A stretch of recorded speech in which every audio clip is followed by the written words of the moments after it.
কুয়েতের একটি সরকারি ভবন ও দুটি তেলের ডিপোতে ড্রোন হামলা করেছে ইরান। তেলের ডিপোতে হামলায় বড় ধরনের অগ্নিকাণ্ডের ঘটনা ঘটেছে। কুয়েতের সরকারি বার্তা সংস্থা কুয়েত নিউজ এজেন্সি জানিয়েছে, সরকারের সামাজিক নিরাপত্তা বিভাগের সদর দপ্তর ভবনে গতকাল ড্রোন হামলা হয়। এতে ২২ তলা সেই ভবনটিতে আগুন ধরে যাওয়া সহ বেশ ক্ষয়ক্ষতি হয়েছে।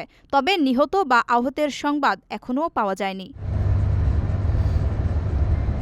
হামলার পর সামাজিক নিরাপত্তা বিভাগের সদর দপ্তর এবং আশপাশের ভবনগুলো থেকে নিরাপত্তা প্রহরী সহ সবাইকে এবং প্রয়োজনীয় সব নথিপত্র সরিয়ে ফেলা হয়েছে বলে জানা গেছে। এদিকে সরকারি ভবনে হামলার পাশাপাশি কুয়েতে দুটি তেলের ডিপোতেও ড্রোন হামলা করেছে ইরান। এতে বিমানবন্দরের কাছাকাছি অবস্থিত সেই ডিপো দুটিতে বিরাট অগ্নিকাণ্ডের সৃষ্টি হয়েছে। ডিপো দুটির অবস্থান বিমানবন্দরের কাছাকাছি হওয়ায় বিমানবন্দরেও ছড়িয়ে পড়েছে আগুন।